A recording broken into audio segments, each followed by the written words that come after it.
Assalamualaikum warahmatullahi wabarakatuh. Bismillahirrahmanirrahim. Alhamdulillahirabbil alamin wassalatu wassalamu ala asyrafil anbiya'i wal mursalin sayyidina Muhammadin wa ala alihi wa ashabihi ajmain wa ba'du. Anak-anakku para santri yang saya cintai, alhamdulillah kita bersyukur kehadirat Allah Subhanahu wa taala. Hari-hari ini kita berada di penghujung bulan Sya'ban dan tidak lama lagi kita akan memasuki bulan suci Ramadan. Kita berharap semoga kita semua akan sampai hadir di bulan Ramadan yang kita tunggu-tunggu. Bulan Ramadan adalah bulan yang menjadi harapan dan dambaan bagi orang-orang yang beriman. Para salafus soleh zaman dahulu selalu berharap hidupnya sampai kepada Ramadan. Sebagaimana diceritakan oleh Ibnu Rajab Al-Hambali di dalam kitab beliau Lataiful Ma'rifah, para ulama salaf atau para salafus soleh selalu berdoa di 6 bulan waktunya sebelum Ramadan, berharap agar hidupnya sampai di bulan Ramadan.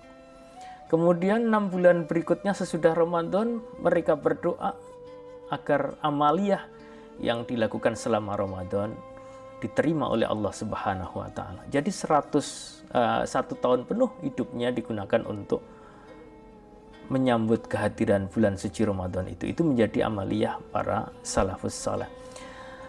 Kenapa bulan Ramadan itu bulan yang ditunggu-tunggu? Nah, karena kalau kita tahu di bulan Ramadan ada banyak keistimewaan. Di antaranya di bulan Ramadan disebutkan di dalam hadis Rasulullah sallallahu alaihi wasallam. Nah, surga dibuka, neraka ditutup, setan dibelenggu. Di sana ada bulan yang kita sebut, ada hari yang kita sebut sebagai Lailatul Qadar atau malam Lailatul Qadar, malam yang kedudukannya lebih mulia dari 1000 bulan. Kemudian disebutkan dalam hadis sahih yang lain di dalam riwayat Muslim, Rasulullah sallallahu alaihi wasallam bersabda, "As-salawatul khams wal jum'ah ilal jum'ah wa Ramadan ila Ramadan mukaffiratun ma bainahunna idzajtanabal kabair." Jadi antara salat 5 waktu, kemudian dari Jumat kepada Jumat berikutnya, dari Ramadan kepada Ramadan berikutnya, di sana ada pengampunan dosa, penghapusan dosa. Ketika seseorang itu bisa meninggalkan dari dosa-dosa besar. Jadi betapa mulianya, betapa istimewanya bulan Ramadan, sehingga layaklah ketika kita berharap-harap dengan kehadirannya. Sehingga ada satu kebiasaan yang dilakukan oleh para salaf, yaitu berdoa. Jadi doa, Allahumma barik lana fi Rajab wa Sya'ban wa ballighna Ramadan. Doa ini kalau dibaca sebagai hadis Rasulullah, statusnya adalah hadis yang dhaif. Tetapi kalau kita ambil kemutlakannya sebagai satu doa yang baik, tentu layak untuk kita amalkan, menjadi kebiasaan baik kita. Anak-anakku sekalian, hari-hari ini di tengah-tengah kita menghadapi bulan Ramadan, kita juga menghadapi kita sebut sebagai musibah atau bencana atau bala atau ujian dari Allah Subhanahu wa taala, yaitu pandemi COVID-19. Pandemi virus corona yang kita sebut pandemi adalah wabah yang tidak hanya berskala lokal, tetapi wabah berskala global. Itu yang kita sebut sebagai pandemi. Bagi orang yang beriman, menyikapi adanya musibah berupa wabah, kita harus yakin bahwa wabah yang kita hadapi ini adalah dari Allah Subhanahu wa taala. Karena Allah berfirman di dalam Al-Qur'an, "Ma asaba min musibatin illa biidznillah." Tidak ada musibah yang ada di sini di dunia ini kecuali dengan izin dari Allah Subhanahu wa taala. Jadi semua musibah yang kita hadapi, musibah yang diterima oleh manusia, semua itu adalah sudah dikehendaki oleh Allah Subhanahu wa taala. Oleh sebab itu, sebagai orang yang beriman pula, Allah memberikan panduan apa yang harus kita lakukan di dalam menyikapi ujian-ujian Allah berupa musibah seperti ini. Allah berfirman dalam Al-Quran, "A'udzubillahi minasyaitonirrajim. وَلَنَبْلُوَنَّكُمْ بِشَيْءٍ مِّنَ الْخَوْفِ وَالْجُوعِ وَنَقْصٍ مِّنَ الْأَمْوَالِ وَالْأَنفُسِ وَالثَّمَرَاتِ وَبَشِّرِ الصَّابِرِينَ. Nah ini, وَلَنَبْلُوَنَّكُمْ, Allah menguji, bisyai'im minal khauf, dengan sedikit dari rasa takut, walju, kondisi kelaparan ya, wa naqsim minal amwal, kekurangan harta, wal anfus, kekurangan jiwa oleh para ahli tafsir. Dimaksud kekurangan jiwa ini, kita diuji dengan berita-berita kematian, kita diuji dengan tetangga, dengan saudara kita yang meninggal. Seperti dengan kasus corona ini, kita dapat informasi tiba-tiba saja ada sahabat kita, ada saudara kita, ada tetangga kita, ada tokoh yang segar bugar tahu-tahu meninggal karena dikabarkan terkena infeksi COVID-19. Nah, tentu ini semua membuat kita menjadi takut.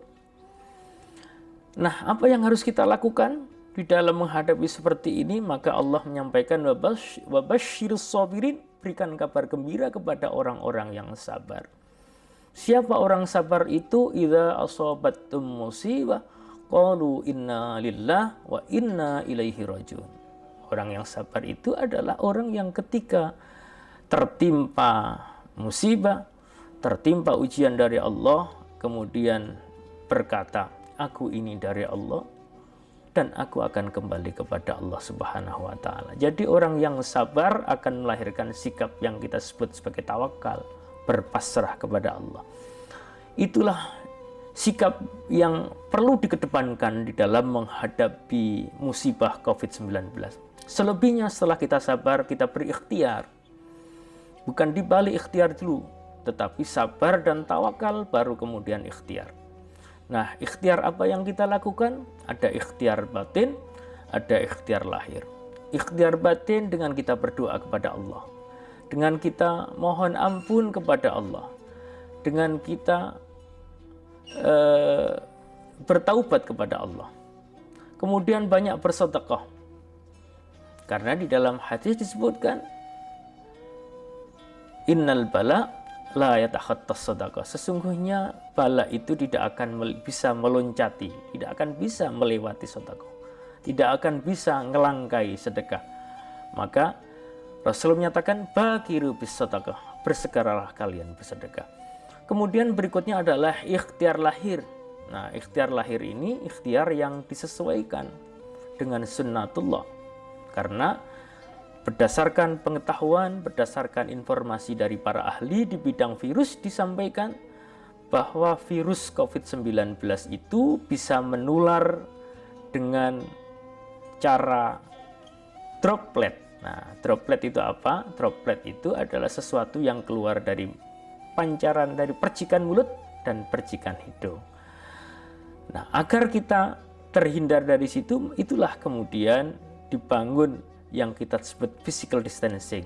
Kita hindari kerumunan, kita jaga jarak ketika kita bertemu satu dengan yang lain, kemudian membangun kebiasaan mencuci tangan dengan sabun dan menutup mulut dan hidung dengan masker. Ini adalah bagian dari ikhtiar lahir kita sesuai dengan karakter dari COVID-19 itu. Mudah-mudahan kita bisa lakukan itu semua, baik ikhtiar lahir maupun ikhtiar batin kita jalani. Dan bersamaan dengan Ramadan ini, semoga kita semua terhindar dari wabah atau musibah berupa COVID-19 ini. Semoga Allah Subhanahu wa Ta'ala segera mengangkat COVID-19 ini, khususnya dari umat Islam yang ada di negeri ini, negeri Nusantara yang kita cintai, dan umat Islam di seluruh muka bumi ini. Akhirnya, billahi taufiq wal hidayah. Wassalamualaikum warahmatullahi wabarakatuh.